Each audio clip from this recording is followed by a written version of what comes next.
Good afternoon. It's April 21st, 2026, and today I'm looking at the past couple of days as a range.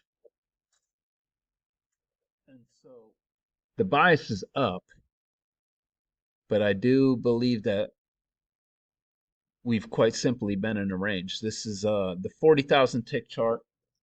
As you can see here, this is April 19th, so this is Sunday when we open, and we've just been going sideways. So uh, let's take a look.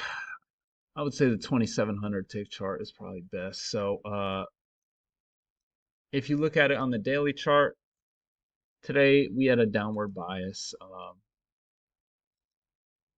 and is there a channel? Probably right here. Yeah, that looks pretty accurate. So a bear day. You can see a very strong bear move right here, and a strong but choppy move here, and then this very strong sell-off about 15 minutes before the market closed, maybe 20 to 30 minutes before it closed. About a 50-point move or so.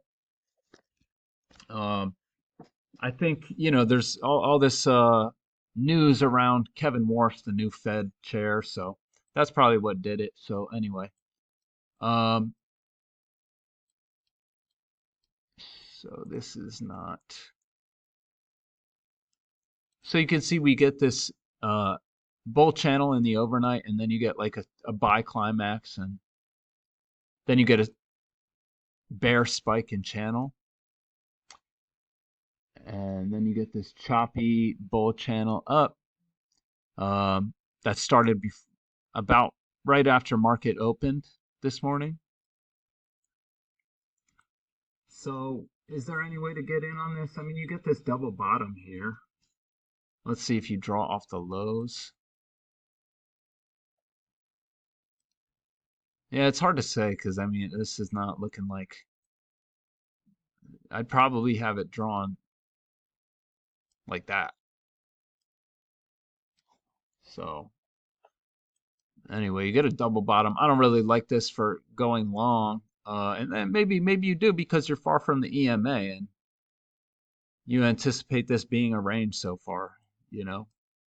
Not the strongest move up, and then we get this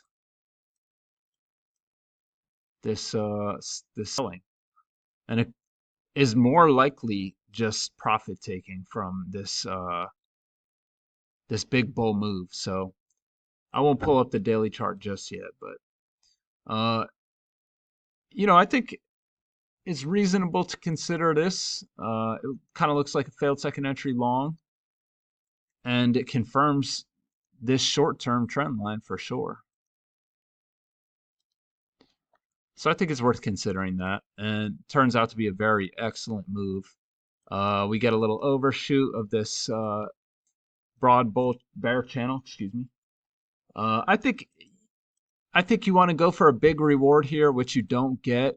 Um, but I think if you do go for that big reward, you probably would get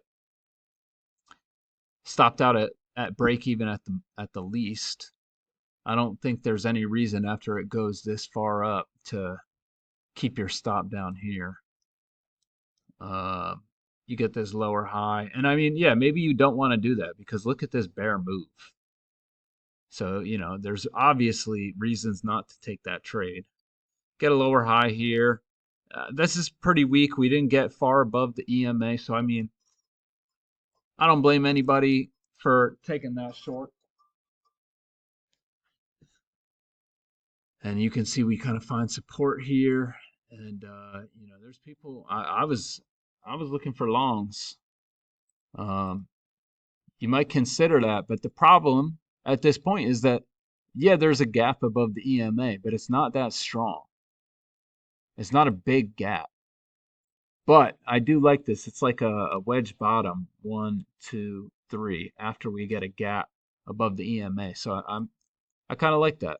And here, kind of like this one. But when we're running into resistance at the EMA, you got to get out of this one. and we chop up there, but people just taking profits. And you get this bear channel. Um, there's some pretty deep pullbacks in here. Um, so, I mean, if you want to just sell at the EMA, I don't think anybody's knocking you for that. And if you have this bear channel drawn at this point, which there's a possibility of that, you might take this overshoot and higher low. Maybe you do. Especially given the context, you got. Honestly, I like this one better. You got the overshoot of the larger channel. You got an overshoot of this shorter term channel.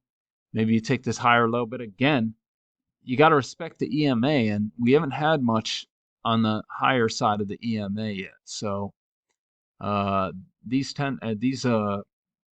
they work out, but hindsight is 2020. So you get this one leg up, chops around for a little bit, and then we get the second leg up before another strong leg down. This is too choppy for me to like anything in there. I think that's something to think about, is how choppy this is. Um, you could look at it as like a second leg trap and uh, uh, parabolic, well, not a parabolic, a wedge top. You got one push up, two push up, three push up. So, I mean, there's reasons to consider that. There's distance back to the EMA. So that's pretty much how I saw it today. So let me zoom out, and then we can take a look at the daily chart. So the daily chart is just a doji, so still a bull market. So you do still want to be careful shorting. Here's the weekly chart. We still haven't ticked higher on the weekly chart. And, it wouldn't surprise me if for the next 2 weeks we kind of just go sideways to try and close this monthly bar as a bull bar. But you never know. So I hope everyone had a good day. This is one last look at the 40,000 tick chart. I'll be back tomorrow.